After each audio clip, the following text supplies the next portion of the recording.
عبارت یہاں پہ پہنچی تھی کہ وَمِنْ احکام اسم الفعل،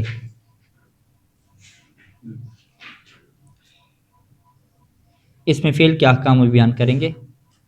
اسم فعل میں ہم نے یہ بیان کیا تھا کہ اسم فعل ہمارے پاس 3 طرح کا ملتا ہے، فعل ماضی بھی ہے اور مضارع بھی ہے، امر بھی ہے۔ تو یہ ظاہری طور پہ اسم ہے، لیکن معنوی طور پہ دیکھا جائے تو اس کے اندر معنی کیا ہے، فعل والا کیا موجود ہے۔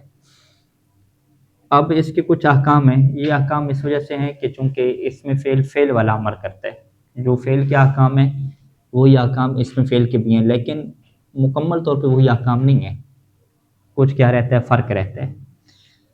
ان میں سے جو فرق ہے وہ یہاں پہ بھی بیان کر رہے ہیں کہ من احکام اسم الفعل انہ لا یتأخر عن معمولہ، کہ اسم فعل اپنے معمول سے مؤخر نہیں ہو سکتا، کہ اس کا معمول پہلے لیں اور اسم فعل کے بعد میں چلا جائے، جبکہ فعل میں ایسا ہو سکتا ہے۔ ضرب زید عمرا اگر ہے تو عمرا آپ شروع میں لیں، ٹھیک ہے، مفعول کو مقدم کر سکتے ہیں فعل کے اوپر، عمرا ضرب زید یوں کہتے ہیں، ہو سکتا ہے۔ تو اسے آپ یوں کہہ سکتے ہیں بالفاظ دیگر کہ فعل میں مفعول کو مقدم کرنا جائز ہوتا ہے، لیکن اسم فعل میں مفعول کو اس کے اوپر مقدم نہیں کر سکتے، کیونکہ یہ کمزور ہوتا ہے ایک طرح سے، آپ یوں کہتے ہیں فعل والی پاور اس کے اندر اس طرح کی نہیں ہے جس طرح اصلی فعل میں ہوتی ہے۔ یہاں پہ ایک مثال دے رہے ہیں اسم فعل کی جو متعدی ہوتا ہے، وہ مثال کیا ہے، علیکہ کی ہے، فلا یجوز فی علیکہ زید۔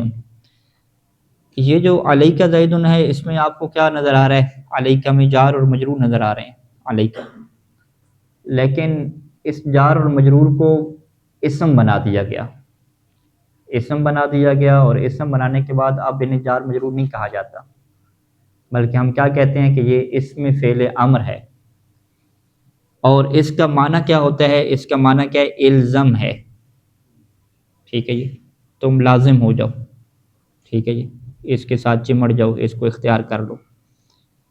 تو علیکہ کے اندر یعنی دونوں آپشن موجود ہیں ہمارے پاس، ایک جار مجرور کا آپشن موجود ہے، جب اسے آپ جار مجرور بنائیں گے تو پھر تو ظاہری بات ہے نہ یہ اسم ہوگا نہ فعل ہوگا، وہ حرف کی کیٹیگری میں چلا جائے گا۔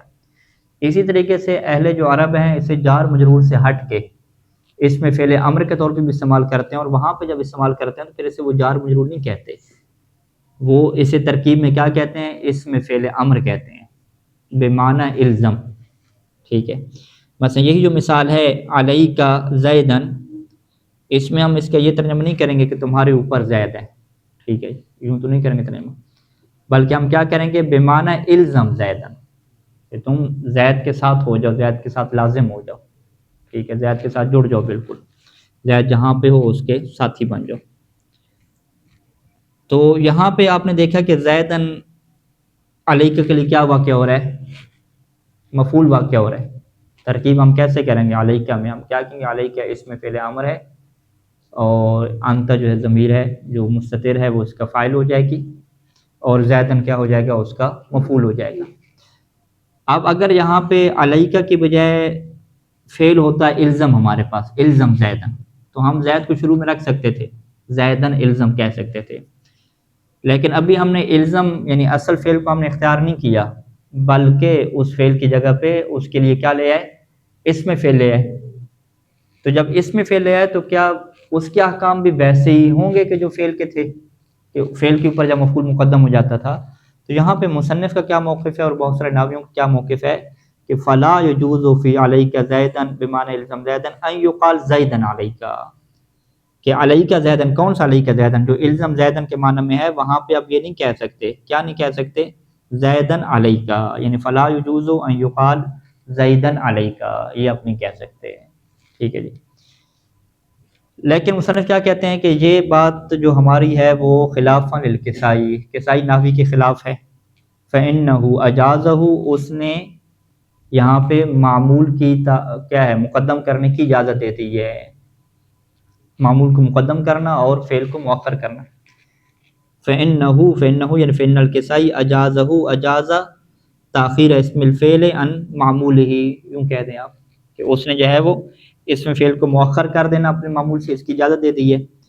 اور اس نے جو استدلال کیا ہے وہ اللہ تعالیٰ کے اس قول سے کیا ہے، محتجن علیہ، یعنی اپنی بات کے اوپر استدلال اس نے کیا اللہ تعالیٰ کے اس قول سے۔ کتاب اللہ علیکم، اس میں کیا دیکھیں جی، یہ آ رہا ہے کتاب اللہ علیکم، ٹھیک ہے جی۔ وہ کہتا ہے کہ کتاب اللہ میں کتاب کیا ہوتی ہے؟ کتاب ایک ذات کا نام ہے، وہ جو کتاب ہوتی ہے، جیسے ہم یہ جو ابھی ہم نے کتابیں کھولی ہوئی ہیں، تو اللہ کی کتاب تمہارے اوپر ہے، اس کا کیا مطلب؟ وہ کہتے ہیں یہاں پہ علیکم کیا ہے، یہ کتاب اللہ علیکم، اللہ کی کتاب تمہارے اوپر، یہ تو کوئی معنی نہیں بنتا، لہذا علیکم کو یہاں پہ ہم کیا مانیں گے؟ اس میں فعل مانیں گے، اس میں فعل امر مانیں گے، یعنی علیکم یہاں پہ جو معنی ہے وہ الزم کے معنی میں ہے، یعنی صورتحال کیا بنے گی کہ الزم کتاب اللہ، کہ اللہ کی کتاب کو تھام لو، پکڑ لو، تو لہٰذا وہ اس آیت کا ترجمہ کیا کرے گا؟ کتاب اللہ علیکم، کہ تم اللہ کی کتاب کو تھام لو، یہ اس کا ترجمہ ہوگا۔ ابھی اپنے مترجمین کو دیکھتے ہیں پتہ نہیں انہوں نے کیا ترجمہ کیا، تو بہرحال کسائی اس کا یہ ترجمہ کرے گا کتاب اللہ علیکم، اور اس میں کیا ہے دیکھیں بھی کتاب اللہ کو آپ کیا بنائیں گے؟ علیکم کے لیے، علیکم کے لیے مفعول مقدم بنائیں گے، تو مفعول مقدم ہو گیا قرآن مجید میں، اور علیکم یعنی اس میں فعل امر کے اوپر مقدم ہوا، اور آپ کہہ رہے تھے کہ بھی مقدم نہیں ہوتا، یہ تو ہو گیا یہاں پہ، ٹھیک ہے۔ یعنی زائمن، اس نے کیا گمان کیا؟ زائمن، اس نے گمان کیا کہ اس آیت کا مطلب کیا ہے؟ اس آیت کا مطلب ہے کہ علیکم کتاب اللہ، علیکم کتاب اللہ کا مطلب کیا ہے کہ اے الزمو، یعنی علیکم یہاں پہ اس میں فعل امر اس نے شمار کیا، جار مجرور اس نے مانی نہیں اسے۔ اچھا، یہ کسائی کی بات ہوگی۔ وعند البصریین، بصری کیا کہتے ہیں کہ نہیں جی یہ جار مجروری ہے۔ وعند البصریین ان کتاب اللہ مصدر محذوف العامل وعلیکم جار و مجرور۔ بصری کیا کہتے ہیں کہ بھئی کتاب سے مراد یہ والی کتاب نہیں ہے کہ جو قرآن مجید ہے یا جو کتاب ہم کھول کے رکھتے ہیں، یعنی کتاب پہ معنی ذات کے جو ہوتے ہیں، بلکہ یہاں پہ جو لفظ کتاب آیا ہے وہ مصدر کے معنی میں آیا ہے، یعنی کتاب یہاں پہ مصدر ہے، نہ کہ کتاب کیا ہے ایک کتاب کا نام ہے، صحیفے کے نام ہے۔ صحیفے کے نام کے طور پہ، ذات کے نام کے طور پہ قرآن مجید نے کتاب اللہ کو استعمال نہیں کیا، بلکہ کتاب اللہ کو کیسے استعمال کیا گیا؟ کتاب کو بطور مصدر کے استعمال کیا گیا، یعنی یہ مصدر ہے، مصدر کا کیا ہوتا ہے؟ لکھنا، کتاب اللہ یعنی اللہ کا لکھنا، ٹھیک ہے۔ اللہ کا لکھنا کیا ہوتا ہے؟ یعنی فرض کرنا، جیسے وہ کہتے ہیں کہ کوتب علیکم الصیام، روزے تمہارے اوپر لکھے گئے ہیں، لکھے گئے ہیں کیا مطلب؟ فرض کیے گئے ہیں، تو کتاب اللہ کیا مطلب؟ اللہ کا لکھنا، یعنی اللہ کا لکھنا یعنی اللہ کا فرض کرنا، یہ مطلب ہو جائے گا۔ اچھا، پھر وہ کہتے ہیں کہ بھی ٹھیک ہے کتاب اللہ کا فرض کرنا، تو یہ پھر منصوب کیوں ہے جی؟ مصدر تو آپ نے لے لیا، منصوب کیا ہے؟ کتاب اللہ ہوتا، پھر کہتے ہیں منصوب اس وجہ سے ہے کیونکہ یہ مصدر ہے، اور مصدر کیا ہوتا ہے؟ مفعول مطلق ہوتا ہے، اور اس کا فعل جو اسی کے مادہ سے ہوتا ہے اسے کیا رکھا جاتا ہے؟ محذوف رکھا جاتا ہے، تو اصل میں پھر کیا ہوگا؟ کتبہ، ٹھیک ہے، کتبہ کتاب اللہ ہے، ٹھیک ہے، یوں آپ کہہ دیں، ٹھیک ہے جی، کتبہ کتاب اللہ یوں کہہ دیں کہ کتبہ کو آپ کیا مانیں؟ محذوف مانیں، ٹھیک ہے۔ جیسے وہ آپ کہتے تھے جلست جلسۃ الامیر، ٹھیک ہے، تو یہاں پر بھی کیا ہے؟ کتبہ کتاب اللہ ہے، واضح۔ اچھا، پھر علیکم کو کیا کریں؟ وہ کہتے ہیں علیکم کو آپ فعل امر بنائے نہیں، یعنی اس میں فعل آپ نہ بنائیں، علیکم کو جار مجرور بنائیں، اور جار مجرور کو یہی جو کتاب مصدر بنائے اسی کیا متعلق کر دیں، یعنی کتاب اللہ علیکم کیا مطلب ہوگا کہ اللہ نے تمہارے اوپر لکھ دیا ہے، تمہارے اوپر لکھ دیا، لکھنے کا مطلب کیا ہوگا؟ فرض کر دیا ہے، اللہ نے تمہارے اوپر فرض کر دیا ہے، ٹھیک ہے جی۔ یا آپ اس کو اسی مصدر کے متعلق کر دیں، کیونکہ مصدر کے متعلق بھی جار مجرور ہو سکتا ہے، یا آپ یہ کہیں کہ جو مصدر کے لیے ہم نے فعل محذوف مانا ہے نا کاتبہ، اس کیا متعلق کر دیں، تو لہٰذا آپ کو اس میں جو ہے وہ قانون توڑنے کی ضرورت ہی نہیں ہے۔ کون سا قانون؟ کہ اس میں فعل امر کا جو معمول ہے وہ مقدم نہیں ہو سکتا، وہ باقی رہے گا، اور ہم کیا کہیں گے کہ جس سے آپ اس میں فعل امر سمجھ رہے تھے وہ اس میں فعل امر نکلا ہی نہیں ہے، وہ کیا نکلا؟ جار مجرور نکلا۔ اب دونوں کے ترجموں میں کیا فرق ہوگا؟ کتاب اللہ علیکم کسائی کے مطابق ترجمہ کیا ہوگا کہ تم اللہ کی کتاب کو تھامے رکھو، الزمو کتاب اللہ، اور ان کے مطابق بصری کا ترجمہ کیا ہو جائے گا؟ کتاب اللہ علیکم، ہاں ہاں اللہ نے، ہاں یہ اللہ کا فرض کردہ ہے تمہارے اوپر، یوں ہو جائے گا، یہ اللہ کا فرض کرنا ہے تمہارے اوپر، کتاب اللہ علیکم یہ اللہ کا فرض کرنا ہے تمہارے اوپر، ٹھیک ہے، دیکھیں ہم اپنے مترجمین نے کیا ترجمہ کیا اس کا. مصر والا ترجمہ کیا.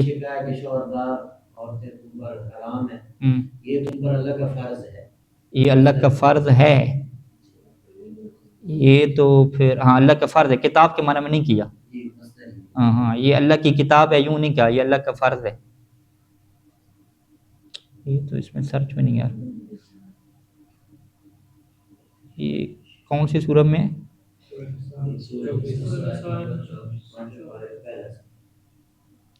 نہیں، کون سورہ نمبر ہے؟ سورہ نساء، آیت نمبر 24. اچھا وہ لمبی آیت ہے. ہاں، والمحصنات من النساء،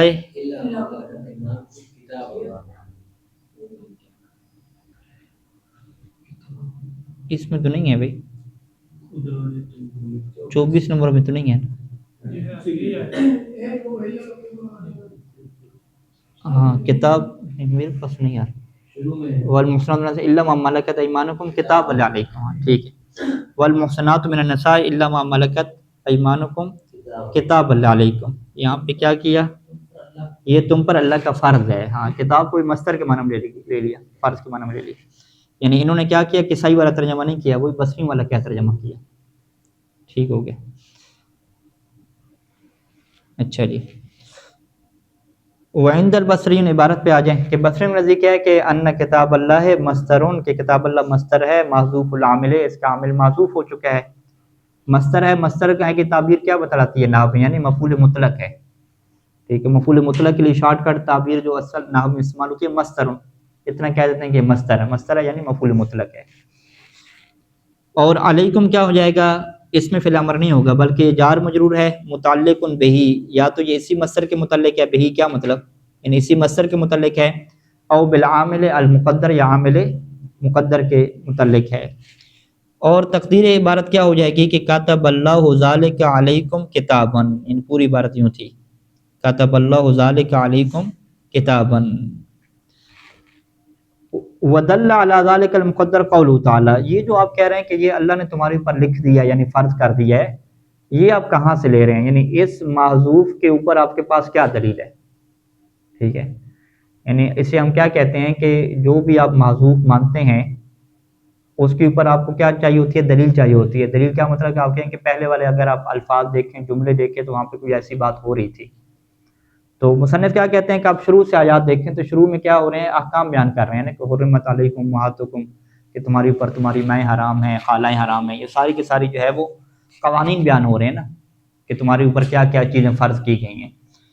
تو جب وہ سارا بیان کرنے کے بعد اللہ کیا کہتا ہے کہ کتاب اللہ علیکم، یہ تعبیر آ جاتی ہے، تو اس میں ہم کیا سمجھیں گے کہ یہ چیزیں اللہ کی فرض کر دیں تمہارے اوپر، ہم یہ معنی اس کا سمجھیں گے.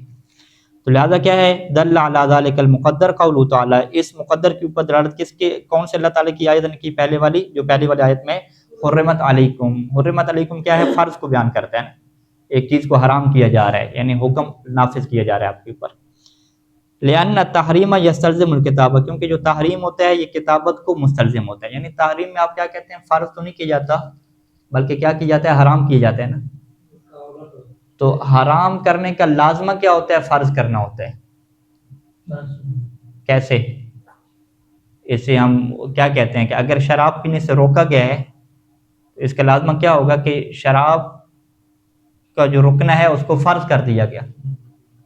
ٹھیک ہے، مثلا کوئی بندہ کہے کہ بھئی شراب پینا حرام ہے، ہم کہتے ہیں ٹھیک ہے شراب پینا حرام ہے. آگے وہ یہ بندہ کہے کہ شراب کے پینے کو ترک کرنا واجب ہے، شراب کے پینے کو ترک کرنا واجب ہے، شراب کو چھوڑنا واجب ہے. ٹھیک ہے، تو وہ بندہ کیا کہ بھی ٹھیک ہے شراب پینا تو حرام ہے لیکن شراب چھوڑنا واجب ہے، یہ کہاں پہ لکھا ہوا ہے؟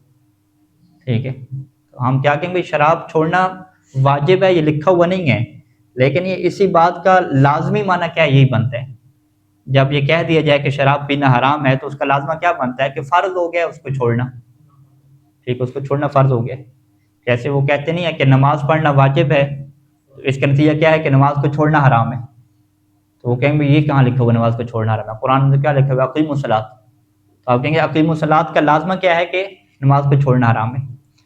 تو یہاں پہ جب مصنف نے بصریوں کی بات کو نقل کیا کہ بصری کہتے ہیں کاتبہ معذوف ہے اور کاتبہ معذوف کے اوپر دلیل کیا ہے؟ حرمت ہے.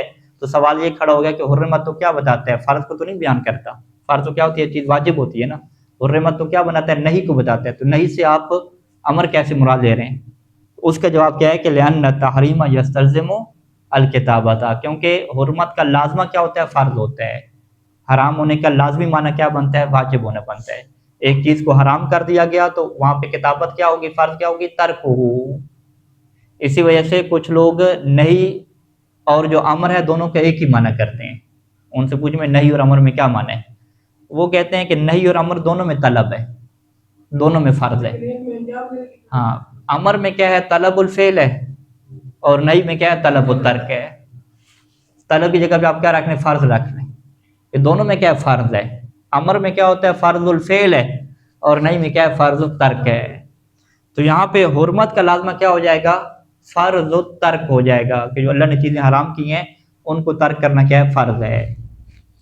تو لہٰذا اس طریقے سے کہتے ہیں کہ یہاں پہ معذوف ہم کر لیں گے تو کوئی مسئلہ نہیں بنے گا. تو یہ کسائی اور بصریوں کا اختلاف ہو گیا. ومن احکامی، اور اس میں فعل کے احکام میں سے یہ حکم ہے کہ انہو اذا کان دارا علی الطلب، کہ جب یہ طلب پہ دلالت کر رہا ہو تو جاز جزم المضارع فی جوابہ، تو مضارع کو جزم دینا جائز ہو جاتا ہے جو اس کے جواب میں ہوتا ہے. جیسے نزال نحدث کا کی بجائے نحدث کا پڑھنا جائز ہو جائے گا. نزال فعل امر ہے بمعنی انزل، کہ تم اترو اور ہم تمہارے ساتھ کیا کرتے ہیں؟ گفتگو کرتے ہیں. کما تقول، جیسے کہ آپ نزالے کی جگہ پہ کیا رکھیں؟ خود فعل امر رکھیں، انزل رکھیں.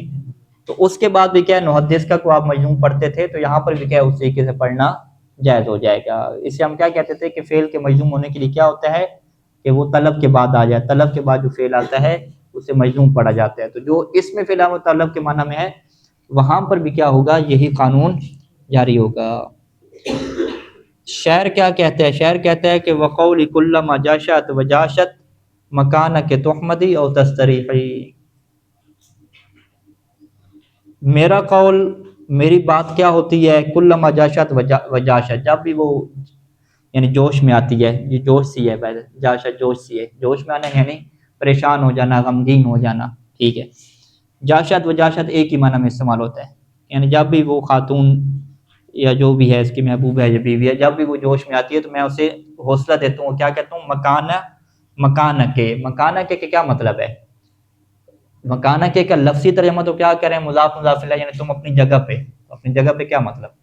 اس مکانہ کو کیا کہتے ہیں کہ مکانہ کے اس میں فعل امر ہے. اس کا مطلب کیا ہوتا ہے کہ اسبتی، ثبت یثبت اگر آپ لیں کہ تم ثابت قدم رہو. ٹھیک ہے. مکانہ کے کیا مطلب ہے؟ ثابت قدم رہنا. تو یہ اس میں فعل امر کے طور پہ کیا بولا جاتا ہے. لہٰذا ہم مکانہ کی ترکیب یہ نہیں کریں گے کہ مضاف مضاف الیہ ہے، بلکہ مکانہ کو کیا کہیں گے؟ وہ علیکہ، جیسے علیکہ کو جار مجرور نہیں کہتے تھے، الزم کے معنی میں کرتے تھے. تو مکانہ کو ہم کیا کہیں گے؟ بمعنی، ٹھیک ہے، اسبت یا بمعنی اسبتی ہو جائے گا، اور یہ فعل اس میں فعل امر ہوگا. اچھا، شاید مثال کیا ہے کہ اس میں فعل امر آیا، اس کے بعد کیا آیا؟ تحمدی اور تستری آیا. تحمدینہ اصل میں ہونا چاہیے. ٹھیک ہے. واحد مخاطبہ کا صیغہ فعل مضارع مجہول سے جب آپ شروع کرتے ہیں تحمد و تحمدان تحمدون، آگے کیا کہتے ہیں؟ تحمدینہ کہتے ہیں. اسی طریقے سے تستری ہو، استراح یستری ہو، تستری ہو سے جب آپ گردان کرتے ہیں تو تستریحین آپ کہتے ہیں. تو تحمدی اور تستری سے کیا حذف ہو گئی جی؟ نون حذف ہو گئی. اب یہ حذف کیوں ہوئی ہے؟ ہاں، کیونکہ یہ اس میں فعل جو طلب کا ہے اس کے بعد کیا آیا؟ یہ فعل آ گیا، یعنی جواب طلب میں آیا ہے. فمکانہ کے فی الاصل ظرف مکانہ، لیکن مکانہ کے مصنف کہتے ہیں مکانہ کے تو اصل میں کیا ظرف ہے نا، ظرف مکان ہے، تمہاری جگہ. ٹھیک ہے. مکانہ کے، لیکن ثم نقل عن ذلک المعنی، پھر اس کو اس معنی سے نقل کر دیا گیا، ٹرانسفر کر دیا گیا. وہ جو اسما للفعل، اور اسے اسم قرار دیا گیا، یعنی مکانہ کے کو پورے کو ملا کے اسم بنا دیا گیا. کس کے لیے؟ ایک فعل کے لیے. اور اس کا معنی کیا ہے؟ اسبتی، کہ ثابت قدم رہو. اور شاید مثال کیا ہو جائے گا؟ تحمدی مضارع مجزوم ہے، فی جوابی، اس کے جواب میں واقع ہو رہا ہے. یعنی تم ثابت قدم رہو تو تحمدی تمہاری تعریف بھی کی جائے گی، اور کیا ہے؟ تستری، تمہیں اس طرح سکون بھی کیا ہے؟ میسر آ جائے گا. وہ علامت جزم ہی، اس کی علامت جزم کیا ہے؟ حذف النون ہے، ٹھیک ہے۔ اچھا، ومن احکامی، اسی طریقے سے فعل اسم فعل امر کے اسم فعل کے اسم فعل کیا کام ہے؟ اسے کیا ہے کہ ان لا ينصب الفعل بعد الفاء فی جوابہ، کہ اس کے بعد جو فعل آتا ہے فا کے بعد، اس کے جواب میں آتا ہے خود، تو اس فعل کو آپ نصب نہیں دے سکتے ان کو پوشیدہ رکھ کے۔ لا تقولو، آپ یہ نہیں کہتے مکان کے فتح مدی، فتح مدی نہیں کہیں گے، فتح مدینہ کہیں گے۔ وصح فنحدثکا، محدثکا آپ نہیں کہہ سکتے، بلکہ کیا نحدثکا کہیں گے۔ یعنی یہ نواصب کی بحث میں کہتے ہیں کہ ہم نے ذکر کیا تھا کہ اگر پہلے طلب ہو اور طلب کے بعد پھر فا لگ جائے تو فا کے بعد ان کو پوشیدہ رکھ کے نصب دینا واجب ہوتا ہے، ٹھیک ہے۔ یعنی یہاں پہ مکانہ کی جگہ پہ کیا ہو؟ اسبوتی ہو اگر، ٹھیک ہے، اسبوتی آگے پھر فا کے بعد کیا ہو جائے گا؟ ان کا پوشیدہ رکھنا واجب ہو جائے گا، کیونکہ طلب کے بعد جب بھی فا آتی ہے تو اس فا کے بعد ان کیا ہوتے ہیں؟ پوشیدہ ہوتے ہیں۔ لیکن اس طلب سے کیا مراد تھی؟ طلب سے مراد کیا تھی کہ وہ طلب بالفعل ہو، ہاں، طلب بالفعل، وہاں پہ طلب کے ساتھ کیا کیا لگاتے تھے؟ بالفعل کی کیا لگاتے تھے۔ لیکن اگر طلب باسم الفعل ہو، یعنی طلب بالاسم ہو، تو وہاں پہ یہ قانون جاری نہیں ہوتا۔ تو اسی وجہ سے کیا کہہ رہے ہیں کہ فا کے بعد جو اس کے بعد فعل آئے گا اس کے جواب میں، ان طلب کے جو جواب میں آئے گا فعل اور فا لگی ہوئی ہے، تو اس کے بعد ان کو آپ پوشیدہ نہیں رکھیں گے۔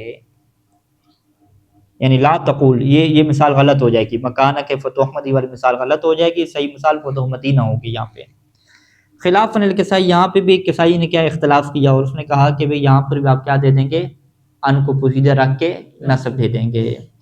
وقد قدمت هذا الحكم في صدر المقدمہ فلم احتج الى اعادتی ہونا، یہ حکم جو ہے وہ میں نے مقدم کیا ہے اپنے اس مقدمہ کے شروع میں۔ مقدمہ سے مراد کیا لیتے ہیں؟ قطر و ندا، قطر و ندا کو مقدمہ کہتے ہیں، یعنی اس کے شروع میں یہ بیان کر دیا تھا نواسب کی بحث میں۔ اور فلم احتج، میں محتاج نہیں ہوں، الی اعادتی ہونا، کہ اس کو دوبارہ یہاں پہ کیا کروں؟ ریپیٹ کروں، اعادہ کروں اس کو۔ اچھا، یہاں پہ اس میں فعل کے احکام ختم ہوتے ہیں۔ دوسرے نمبر پہ کیا ہے؟ مصدر ہے، اس کی شرح میں آ جائیں۔ النوع الثانی من الاسماء العاملۃ عمل الفعل المصدر، دوسری نوع اسماء میں سے کہ جو فعل والا عمل کرتی ہے وہ ہمارے پاس کیا ہے؟ مصدر ہے۔ مصدر کی تعریف کی جاتی ہے کہ الاسم الدال علی الحدث الجاری علی الفعل، دو چیزیں اس کے اندر رکھی جاتی ہیں۔ وہ اسم کے جو دلالت کرتا ہو حدث کے اوپر، حدث یہی ہے کھڑا ہونا، بیٹھنا، اس کو ہم اپنی زبان میں کیا کہتے ہیں؟ فعل کہتے ہیں، ٹھیک ہے جی، یعنی کوئی کام، کوئی ایکٹ، ایکشن آپ یوں کہتے ہیں۔ اور الجاری علی الفعل، یہ جو مصدر ہوتا ہے یہ فعل کے اوپر جاری ہوتا ہے۔ فعل کے اوپر جاری ہونے کا کیا مطلب ہے؟ اس کی پھر مختلف تشریحات کی جاتی ہیں۔ ایک اس کی تشریح کیا ہے کہ فعل کے اوپر جاری ہونے کا مطلب کیا ہے کہ یہ مفعول مطلق کے طور پہ فعل کے بعد آ سکتا ہے، یعنی فعل کے اوپر جاری ہوتا ہے، یعنی فعل اس کے ساتھ متعلق ہو سکتا ہے۔ فعل جس کے متعلق ہوتا ہے یا فعل جس کے اوپر واقع ہوتا ہے وہ کیا ہو جاتا ہے؟ مفعول ہو جاتا ہے نا۔ تو یہ جو مصدر ہوتا ہے اس کی یہ خصوصیت ہوتی ہے کہ فعل اس کے متعلق ہو سکتا ہے، یعنی فعل اس کے اوپر جاری ہو سکتا ہے۔ لیکن فعل جب اس کے اوپر جاری ہوگا تو اس سے مفعول بہی تو نہیں بنائے گا، بلکہ اس سے کیا بنائے گا؟ مفعول مطلق بنائے گا۔ جیسے جلست جلستن، ضربت ضربن، ضربن کو آپ ترکیب میں کیا کہتے ہیں کہ ضربت کے لیے کیا واقع ہو رہا ہے؟ مفعول مطلق واقع ہو رہا ہے۔ جلستن جو مصدر ہے یہ جلست کے لیے کیا واقع ہو رہا ہے؟ مفعول مطلق واقع ہو رہا ہے۔ تو لہٰذا مصدر کی کیا پہچان ہے کہ مصدر ایک تو حدث کا معنی پایا جائے گا، اور دوسرا کیا ہے؟ فعل اس کے اوپر کیا جاری ہو سکے گا۔ یہ دو شرطیں کیا اکٹھی رکھتے ہیں۔ تو اس میں علماء کا یہ کہنا ہے کہ اس میں مصدر کو ہم نے کیا خارج کیا ہے، مصدر اور اس میں مصدر کی ایک بحث کی جاتی ہے فرق کی۔ تو اس میں مصدر کو کہتے ہیں کہ وہ کبھی بھی مفعول مطلق نہیں بن سکتا، یعنی وہ کہتے ہیں کہ اعطا یعطی میں جو اعطا ہے یہ کیا ہے؟ مصدر ہے، اور جو عطا ہے یعنی جو دے دیا گیا، عطا کر دیا گیا، اس میں مصدر ہے۔ تو اعطا جو ہے یہ مفعول مطلق واقع ہو سکتا ہے، اعطیتہ اعطاء، لیکن عطاء کہتے ہیں کہ یہ مفعول مطلق واقع نہیں ہو سکتا۔ یعنی اس طرح کی بحث ہے، اب آپ اس کو مزید تحقیق کریں، یعنی اس کے اندر کافی بحث ہے، اختلاف ہے۔ یعنی اس کے اندر دو چیزیں سرچ کرنے والی ہیں، ایک تو آپ مصدر کی تعریف سرچ کریں مختلف کتابوں میں کہ کیا تعریف کی گئی، کیا یہ دوسرے حصے کو رکھا گیا یا نہیں رکھا گیا۔ دوسرا کہ اس میں مصدر اور مصدر میں کیا فرق ہے، ٹھیک ہے، اور اس دوسرے حصے سے کس چیز کو کیا خارج کیا گیا ہے. تو یہ انشاءاللہ ہفتے کی تحقیق ہو جائے گی، آپ اس کو تحقیق کر کے لیں. جب وہ کام مکمل ہو جائے گا، اس کا اثر حاصل ہو جائے گا، تب اس میں مصدر بنے گا. یعنی ایک بندہ اگر غسل کر رہا ہے، ہاں وہی ٹھیک ہے، غسل اور اس کی مثال دیتے ہیں. اب وہی الجاری الفعل کے اوپر پتا گیا، الجاری الفعل کی قید سے کس کو خارج کیا، اس میں مصدر کیسے خارج ہو گیا، ٹھیک ہے. بہرحال ابھی ہم یہاں پہ اشارہ کر دیا، مزید کیا آپ اس کے اندر تحقیق کریں، پھر انشاءاللہ ہفتے کو ڈسکس کرتے ہیں. ضرب اور اکرام دو مثالیں دی ہیں، ضرب کی مثال ثلاثی مجرد سے دی اور اکرام کی ثلاثی مزید فی سے مثال دی. وَإِنَّمَا يَعْمَلُ بِثَمَانِيَةِ شُرُوطٍ، مصدر جو عمل کرتا ہے وہ 8 شروط کے ساتھ کرتا ہے. پہلی شرط کیا ہے کہ ان یصح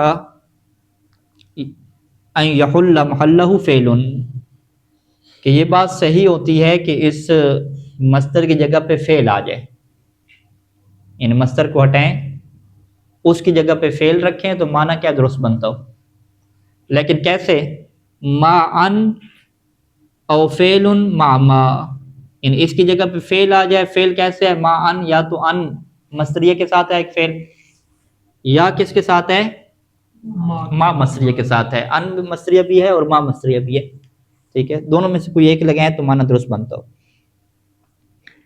فالاول، ان مصدریہ کی مثال لے لیں. اعجبنی ضربک زیدن، یہاں پہ ضربک زیدن میں اگر ہم یہ سوال کریں کہ زیدن کو نصب کس نے دی ہے، تو جواب کیا ہوگا؟ ضرب نے دی ہے نصب اسے، ضرب جو کہ مصدر تھا.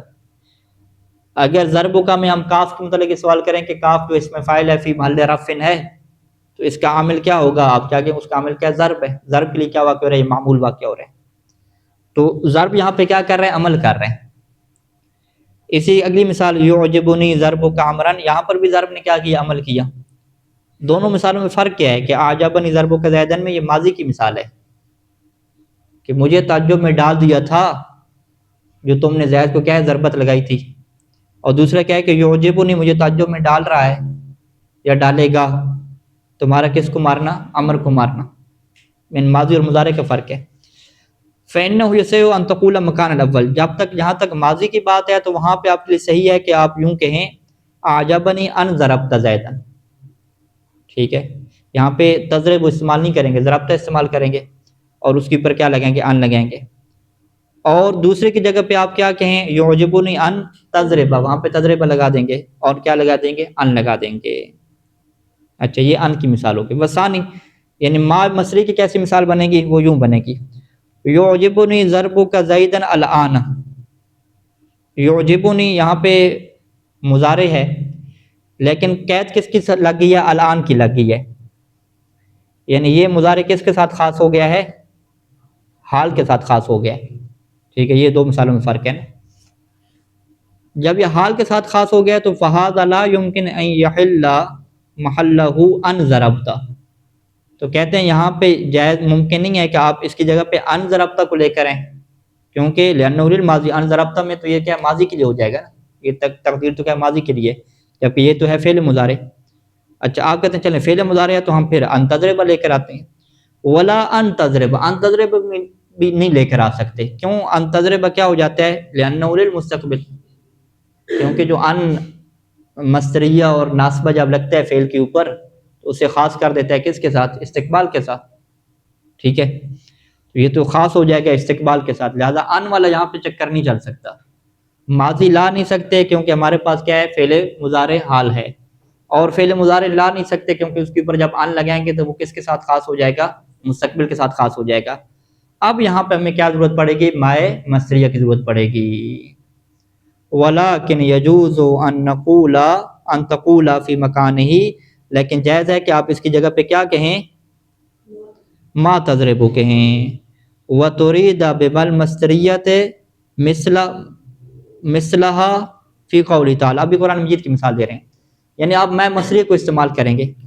وَتُرِيدَ بِمَا الْمَصْدَرِيَّةِ مِثْلَهَا، اور آپ بالکل میں مصدریہ کے ساتھ ارادہ کریں گے اسی کی طرح کا. کہاں پہ؟ فی قول تعالیٰ، اللہ تعالیٰ کے اس قول میں. بما رحبت میں ما کو کیا بناتے ہیں؟ میں مصدریہ بناتے ہیں. اور ودو تم میں بھی مائے مصریہ بناتے ہیں، تو مصدر کی تعویل میں کر کے دونوں کا ترجمہ کیا کرتے ہیں؟ بما رحبت یعنی بے رخ بہا، اور ودو تم میں ماں کو کیا بناتے ہیں؟ مصریہ کرتے ہیں، ودو عنتکم یوں ہو جاتے ہیں. یعنی مائے مصدریہ سے اسی کی مثل آپ ارادہ کریں گے کہ جو ان آیات میں ہے. ان آیات میں جیسے آپ مائے مصدریہ لگا رہے تھے ایسے ہی یعجبنی ضربک زیدن الآن میں آپ ضرب کی جگہ پہ فعل لے کر آئیں گے اور فعل کے شروع میں کیا لگائیں گے؟ یہی والی مائے مصدریہ لگائیں گے. تو لہٰذا اس سے ہم کیا کہتے ہیں کہ ان سب مثالوں میں ضرب کا جو ہے وہ عمل کر رہا ہے. وہ کیوں عمل کر رہا ہے؟ کیونکہ ضرب کی جگہ پہ فعل کا لگانا درست ہے ان مصدریہ کے ساتھ یا ما مصدریہ کے ساتھ. لیکن اگلی جو مثال ہے کہ ولا یجوز فی قولک ضربا زیدن، ضربا زیدن میں آپ ضربا کو زید کے لیے عامل نہیں بنا سکتے. ٹھیک ہے، ولا یجوز فی قولک یعنی ولا یجوز فی قولک ضربا زیدن ان تعتقد کہ آپ یہ عقیدہ رکھنا شروع ہو جائیں، یہ سمجھنے لگ جائیں کہ ان زیدن معمول لضربا کہ زید جو ہے وہ ضربن کے لیے معمول ہے، یہ جائز نہیں ہے. خلاف لقوم من النحویین، نحویین کی ایک جماعت ہے اس کے یہ بات برخلاف ہے. کیوں یہ بات جائز نہیں ہے؟ لأن المصدر ہنا انما يحل محل الفعل وحده بدون ان، کیونکہ یہاں پہ جو مصدر ہے نا اس کی جگہ پہ آپ فعل لگا سکتے ہیں، ضرب تو زیدن آپ کہتے ہیں یا اضرب زیدن کہتے ہیں، لیکن جو فعل لگے گا فعل وحدہ لگے گا. فعل وحدہ کیا مطلب؟ یعنی بدون ان و ما، فقط فعل اس کی جگہ پہ آ سکتا ہے لیکن ان اور ما کے ساتھ والا فعل نہیں آ سکتا. یعنی ضربن زیدن میں آپ کیا کہہ دیتے ہیں تقدیر میں؟ اضرب زیدن کہہ دیں، ضربت زیدن یعنی اضرب زیدن، اضرب ضربن زیدن یعنی ضربن کو کیا بنا دیں گے؟ مفعول مطلق بنا دیں گے فعل محذوف کے لیے. ٹھیک ہے، اضرب زیدن کہتے ہیں، ضرب کی جگہ پہ کیا ہے؟ اضرب کہتے ہیں. یعنی کیا چیز؟ ہاں یعنی مصدر عمل نہیں کر سکتے یہاں پہ. ٹھیک ہے، مصدر کے عمل ہونے کی کیا شرط ہے؟ کہ اس کی جگہ پہ فعل کو رکھنا ان یا ما کے ساتھ کیا ہو؟ صحیح ہو. اگر اس کی جگہ پہ فقط فعل کو رکھنا صحیح ہو لیکن فعل ان اور ما کے ساتھ رکھنا صحیح نہ ہو تو پھر یہ عمل نہیں کرے گا.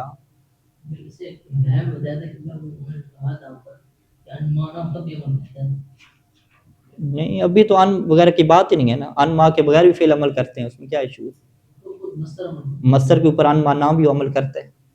یعجبنی ضربک کا زیدن میں ان تھا، ضرب کے اوپر کوئی ما تھا، تو بات کیا ہو رہی ہے؟ ان ما کی بات، ان ما کی بات کیا ہو رہی ہے؟ بات یہ نہیں ہو رہی، بات یہ ہو رہی ہے کہ ضرب کی جگہ پہ جب آپ فعل رکھ سکیں، ضرب کب عمل کرے گا؟ مصدر کب عمل کرے گا؟ اس کی نشانی کیا ہے؟ شرط اس کی کیا ہے؟ کہ جب اس مصدر کی جگہ پہ آپ فعل رکھ سکیں اور معنی آپ کا درست ہو. لیکن کون سا فعل رکھ سکیں؟ وہ فعل رکھ سکیں جس کے شروع میں ان ہو اور مائے مصدریہ ہو، وہ والا فعل رکھ سکیں اور معنی درست ہو، پھر وہ ضرب کیا کرے گا؟ عمل کرے گا. تو اب اس کے نتیجہ کیا نکلا ہے کہ اگر فعل کی جگہ پہ اگر مصدر کی جگہ پہ فعل رکھ سکتے ہیں لیکن فعل ان اور ما کے ساتھ نہیں رکھ سکتے. کیوں؟ کیونکہ ان اور ما کے ساتھ رکھیں گے تو معنی نہیں بنے گا کوئی. جو ہمارا معنی مقصود ہے وہ ان اور ما کے بغیر حاصل ہوتا ہے. یہی مثال ہے نا. ضربن زیدن میں آپ تقدیر ضربن زیدن کیا مطلب؟ وہ کیا کہنا چاہ رہا ہے؟ ضربن زیدن اضرب زیدن، تم زید کو مارو. ان تضرب زیدن تو نہیں کہنا چاہ رہا نا کہ ان تضرب زیدن. ٹھیک ہے، تمہارا مارنا زید کو، یہ تو نہیں کہنا چاہ رہا ہے ان تضرب زیدن. ٹھیک ہے، ضربن زیدن کیا ہوا کہنا؟ اضرب ضربن زیدن، کیوں اس کے ذہن میں ہوگا نا تم زید کو مارو، پورا کر جملہ بناتے ہیں. ان تضرب تو مقصود نہیں ہے یہاں پہ کہنا. یعنی انما زیدن منصوب بالفعل المحذوف الناصب للمصدر، یہاں پہ جو کیا نام ہے زیدن جو منصوب ہے وہ اس فعل کے ساتھ منصوب ہے کہ جو محذوف ہے اور الناصب للمصدر اس مصدر کو کیا دینے والا ہے؟ نصب دینے والا ہے. یعنی ضربن زیدن کو کھولیں تو کیا اس کا بنتا ہے؟ یعنی اضرب ضربن زیدن، اضرب ضربن زیدن کی ترکیب کیا بنے گی؟ اضرب فعل، انت اس کا فاعل ہو جائے گا اور ضربن کیا ہو جائے گا؟ مفعول مطلق، اور زیدن کیا ہو جائے گا؟ مفعول بہ. ٹھیک ہے، تو اس کا مطلب ہے کہ ضربن کی جگہ پہ آپ فعل لے کر آ سکتے ہیں لیکن وہ فقط فعل ہوگا، اضرب ہوگا، یعنی ان تضرب نہیں ہوگا اس کی جگہ پہ. ٹھیک ہے، ان تضرب زیدن، تمہارا مارنا زید کو، یہ تو نہیں ہے مراد اس کی. ٹھیک ہے، ان تضرب کہیں تو پھر اس کے پیچھے اور کوئی فعل مارنا، کوئی معذوف ماننا پڑے گا. ٹھیک ہو گیا جی. اچھا جی، ایک اگلی مثال ہے انشاءاللہ، اس کو پھر ہم کل کرتے ہیں. وصلی اللہ علی محمد وعلی اجمعین.